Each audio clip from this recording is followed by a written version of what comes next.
চন্দনা দেবী রাগ করে বলেন, ছেলেগুলো একেবারে অমানুষ হয়েছে। তাদের যে কবে বোধোদয় হবে তা কে জানে। ছেলেকে আমরা খুব যত্ন করেই বড় করেছি, কিন্তু মানুষ করতে পারিনি গো। তা না হলে কেউ বলতে পারে? তোমরা এখন এসো, আমরা 3 ভাই আর বউরা মিলে গল্প করছি। এখান থেকে তোমরা যাও।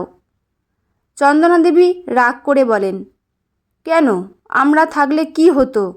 আমাদের সাথে গল্প করা যায় না?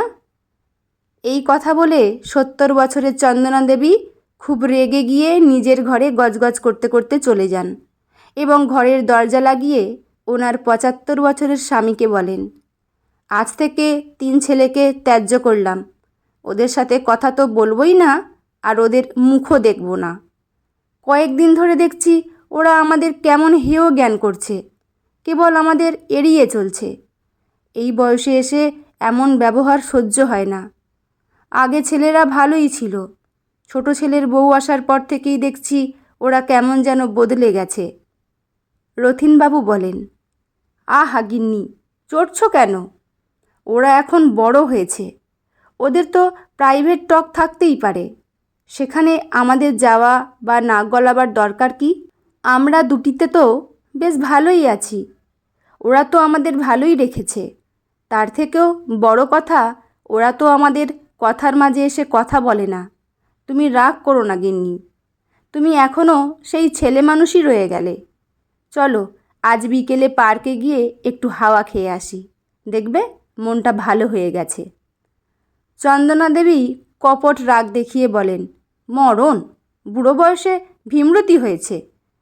পরে আবার গদগদ হয়ে বলেন, মনে আছে তোমার সেই আগের কথা, মানে বিয়ের আগের কথা? আমরা দুজনে কেমন বাড়িতে লুকিয়ে মাঠে ঘাটে প্রেম করতাম। তখন যদি এখনকার মতো এমন সুন্দর পার্ক থাকতো, তাহলে এখনকার ছেলে মেয়েদের মতো পার্কে গিয়েই। লজ্জায় মুখ লাল করে মুখ নিচু করে মিটমিটি হাসেন চন্দনা দেবী। রথীনবাবু বলেন, ওহো, তোমার বুঝি পার্কে প্রেম করার ইচ্ছা? তাহলে তো যেতেই হবে আজকে পার্কে তোমাকে নিয়ে। চন্দনা দেবী বলেন, মনে আছে তোমার, তুমি সেই আমাকে একবার একটা গাছ থেকে কাঁচা আম এনে দিয়েছিলে, বলেছিলে ওটা তোমাদের আম বাগানের আম, কিন্তু পরে জানতে পারি তোমাদের কোনো আম গাছই ছিল না, কাদের বাগান থেকে চুরি করে এনেছিলে। তুমি না খুব মিথ্যুক ছিলে কিন্তু। রথীনবাবু বলেন, তুমি আমার মিথ্যাটা কি দেখলে? আমার ভালোবাসাটা তো দেখলে না। তুমি কাঁচা আম খেতে ভালোবাসো জেনেই তো বাবুদের আম বাগান থেকে আম চুরি করে পেড়ে এনেছিলাম তোমার জন্য। চন্দনা দেবী বলেন, আর একবার মনে আছে, সেদিন তুমি আমাকে একটা আইসক্রিম কিনে দিয়েছিলে?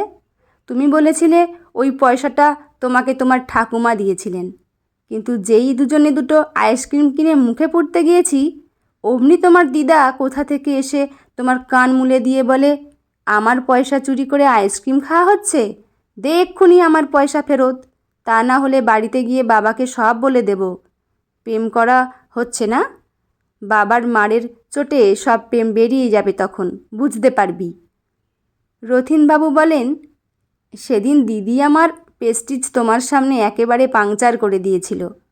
সেদিন বাড়িতে গিয়েও বাবার কাছে আমাকে মার খাইয়েছিল। এরপর তো দুদিন তোমার সাথে লজ্জায় দেখা করতে পারিনি। রথীনবাবু বলেন, মনে আছে তোমার, যেদিন আমি প্রথম চাকরি থেকে মাইনে পেয়ে তোমার জন্য একটা রূপোর আংটি কিনে তোমার হাতে পরিয়ে দিয়েছিলাম? সেদিন তোমার মুখটা জলজল করছিল আনন্দে, চোখ দিয়ে জল বেরিয়ে গিয়েছিল আনন্দে। এরপর যখন শুনলাম তোমাদের বাড়িতে তোমার বিয়ের সম্বন্ধ করছে, তখন আমি আর আমার মাথার ঠিক রাখতে পারিনি। তাই তো। হ্যাঁ হ্যাঁ, খুব মনে আছে। সেদিন আমি বাড়ি থেকে মিলিদের বাড়ি যাচ্ছি বলে বেরিয়ে আসি, কিন্তু চলে যাই সোজা তোমার কথা মতো আমাদের বাড়ির পিছনের সেই কালী মন্দিরে। সেদিন বুদ্ধি করে একটা লাল শাড়ি পরেছিলাম। তুমি সেদিন বিনা উলু আর শঙ্খধ্বনিতে আমার স্মৃতি রাঙিয়ে দিয়েছিলে। এর পরের ঘটনার কথা খুব ভালোই মনে আছে। তুমি আমাকে তোমাদের বাড়িতেই এনে তোলো, কারণ আমাদের বাড়িতে আমাদের কোনো দিনই মেনে নিত না। আসলে তোমরা জাতে মাহেশ্ব, আর আমরা ব্রাহ্মণ ছিলাম। তবে সেদিন যদি তোমার দিদি ঘটনাস্থলে না থাকতেন তাহলে কিন্তু খুব মুশকিল হয়ে যেত আমার শ্বশুরবাড়িতে থাকাটা। রথিনবাবু বলেন, সত্যি দিদি আমার থেকে 2 বছরের বড়, কিন্তু সেদিন দিদি যেন মা হয়ে আমাদের রক্ষা করেছিল। আসলে দিদিকে বাবা খুব ভালোবাসতেন। দিদি সেদিনই শ্বশুরবাড়ি থেকে ভাগ্যিস এসেছিল। দিদির কথা বাবা ফেলতে পারতেন না। তাই সেদিন দিদি যখন আমাদের বরণ করে ঘরে তোলে তখন বাবা আর বাধা দেননি। আজ বড্ড আগের কথা মনে পড়ছে গো। কেটেও তো গেল 9 করে 50টা বছর। রথিনবাবু বলেন, এখনও 50 বছর হতে আরও 10 দিন বাকি আছে, হিসেব করে দেখো। চন্দনা দেবী বলেন, আর ওই সব হিসাব মাথায় থাকে না গো, বয়স তো যথেষ্ট হলো, অনেক সংসার করেছি, এবার মানে কেটে পড়তে পারলে বাঁচি। এই অবহেলা বুকে খুব কষ্ট দেয় গো। তবে তোমাকে ওদের কাছে ফেলে যেতে খুব কষ্ট হবে। দুজনে একসাথে গেলে ভালোই হতো, কিন্তু ভগবান কি আর এত সুখ দিয়েছেন? এমন সময় ওনাদের বড় ছেলে ওনাদের ঘরের দরজা ঠেলে ঘরের ভিতরে ঢুকে বলেন, মা, তোমার মাসতুতো বোনের নাম কি গো? মেজ বলছিল, সুমি মাসি। সেটা তো আমিও জানি, কিন্তু ভালো নামটা কি গো? চন্দনা দেবী ছেলেদের ব্যবহারের কথা ভোলেননি, তাই মুখ গম্ভীর করে অন্যদিকে তাকিয়ে রয়েছেন, কথার উত্তর না দিয়ে। রথিনবাবু বলেন, ওই একটাই তো তোদের মাসি বেঁচে আছেন। সুমির ভালো নাম সুমিতা চক্রবর্তী। ওরা তো চন্দননগরে থাকে। ওর তো 2 মেয়ে, তাদের বিয়ে হয়ে গেছে। তবে সুমি এখনও বেশ শক্ত সমর্থ আছে। অবশ্য ও তো তোর মায়ের থেকে অনেকটাই ছোট, মনে হয় 60 বয়স হবে। তা সুমিকে কি দরকার? কথার উত্তর না দিয়েই ওনাদের বড় ছেলে ঘর থেকে বেরিয়ে যায়। চন্দনা দেবী বলেন, দেখলে ছেলেগুলো কেমন বেয়াদব হয়েছে, একটাও মানুষ হয়নি, বউদের পাল্লায় পড়ে একদম বদলে গেছে। হঠাৎ করেই চন্দনা দেবী বলেন, মনে আছে যেদিন বড় খোকা হলো সেদিনের কথা? রথিনবাবু বলেন, মনে থাকবে না আবার? সেদিন কি বৃষ্টি! সারা জন্মে এমন বৃষ্টি আর দেখিনি, আকাশ ভেঙে পড়েছে যেন। সেই বৃষ্টি মাথায় করেই তো আমি হাসপাতালে গিয়ে শুনলাম আমাদের ছেলে হয়েছে। প্রথম বাবা হওয়ার অনুভূতি সত্যিই মনে রাখার মতো। ওনাদের স্মৃতি বিস্মৃতির মাঝে সদ্য বিবাহিতা ছোট ছেলের বউ রুনু এসে বলে, ও বাবা, তোমার ছোট কাকার ছেলে বিনয় কাকু কোথায় থাকেন গো? তোমার ছোট ছেলে বলছিল ওনারা নাকি বৈদ্যবাটিতে থাকেন। এতক্ষণ বাদে চন্দনা দেবী রুনুর কথায় মুখ খুলে বলেন, তা বাছা, তাতে তোমাদের কি? তোমরা তাকে আদর করে নিমন্ত্রণ করে পোলাও রেঁধে খাওয়াবে নাকি? রথিনবাবু ওনাকে থামিয়ে বলেন, ছোট খোকা ঠিকই বলেছে, ওরা এখনও সেই বৈদ্যবাটিতেই থাকে। এই তো তোমাদের বিয়ের নিমন্ত্রণ করতে আমি ওখানেই গিয়েছিলাম। ওরা কিন্তু সপরিবারে নিমন্ত্রণ রক্ষা করতেও এসেছিল। রুনু বলে, না মা, আসলে আমরা 3 বউ আর 3 ভাই মিলে বসে গল্প করছিলাম, এই ছোটোবেলার গল্প আর কি। বলেই ঘর থেকে বেরিয়ে যায়। কেটে যায় কয়েকটা দিন। চন্দ্রনা দেবী এখনও ছেলে আর বউদের সাথে ঠিকমতো কথা বলছেন না। তবে ওদের দেখে ওনার যেন কেমন একটা সন্দেহ হচ্ছে। হঠাৎ করেই সেদিন সকাল সকাল বউরা, ছেলেরা আর নাতি নাতনিরা উঠে পড়ে সাজগোজ করছে। আর রথিনবাবু ও চন্দনা দেবীকেও ওরা বলেন তাড়াতাড়ি জামা কাপড় পরতে। মেজ বউ রুমেলা শাশুড়ি মায়ের হাতে একটা লাল পাড় সাদা বেনারসি দিয়ে বলে, চলো এটা তোমাকে ভালো করে পরিয়ে দিই।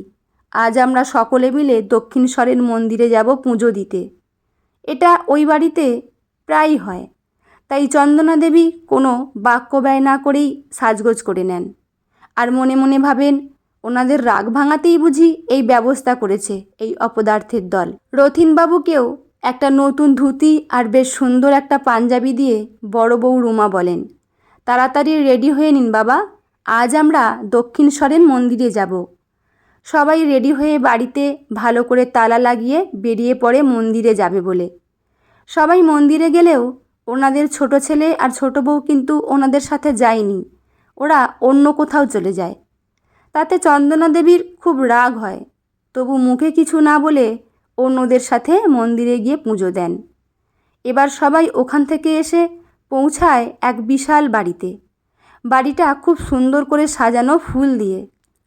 চন্দনা দেবী ভাবলেন নিমন্ত্রণ খেতে এসেছেন, তাই চুপচাপ বাড়ির ভিতরে ঢুকে দেখেন ওনার সব আত্মীয় স্বজন, পাড়া প্রতিবেশীরা আর ছোট ছেলে আর ছোট বৌমাও এসে হাজির। সবাই একসাথে হ্যাপি ম্যারেজ অ্যানিভার্সারি বলে চিৎকার করে ওঠেন। সেদিন এমন সুন্দর ব্যবস্থাপনা দেখে চন্দনা দেবী আর চোখের জল ধরে রাখতে পারেননি। রথিনবাবুও আপ্লুত ছেলে বউদের ব্যাপার স্যাপার দেখে। ওখানে বিয়ের ব্যবস্থা করা হয়, মালা বদল, সিঁদুরদান সব করার ব্যবস্থা করা হয়। রুমা বলেন, মা, তোমার খুব আফসোস ছিল তোমাদের বিয়ে ঠিকমতো হয়নি বলে, তাই তোমাদের 50 বছরের বিবাহবার্ষিকীটাতে নতুন করে তোমাদের বিয়ের ব্যবস্থা করা হয়েছে। তোমরা খুশি তো? চন্দনা দেবীর চোখ দিয়ে আনন্দাশ্রু বেয়ে চলে। রথিনবাবু কানে কানে চন্দনা দেবীকে বলেন, কি গো, তুমি যে বলো তোমার ছেলেরা অমানুষ হয়েছে, তোমার বউদের পাল্লায় পড়ে নষ্ট হয়ে গেছে, সেটা হয়নি তো? চন্দনা দেবী হেসে বলেন, বলতে পারো বৌমাদের পাল্লায় পড়ে ছেলেদের বোধোদয় হয়েছে। হঠাৎ করেই 3 নাতি নাতনি ওনাদের জড়িয়ে ধরে ফটোশ্যুট করতে ব্যস্ত হয়ে পড়ে। ওনারাও আজ খুব খুশি, ঠিক নবদম্পতির মতো আনন্দে মেতে ওঠেন। এই স্মৃতিটুকু ধরে রাখার জন্যই এই নবদম্পতির সাথে সবাই মিলে একটা গ্রুপ ফটো তোলেন। এটাও কিন্তু সেই ছোট বউয়ের ইচ্ছাতেই। বন্ধুরা, গল্পটি এখানেই সমাপ্ত। গল্পটি আপনাদের কেমন লাগলো অবশ্যই কমেন্ট করে জানাবেন। লেখা দেবিকা মিত্র, পাঠে আমি রিমি। দেখা হচ্ছে পরের কোনো গল্প নিয়ে। ভালো থাকবেন সবাই। ধন্যবাদ।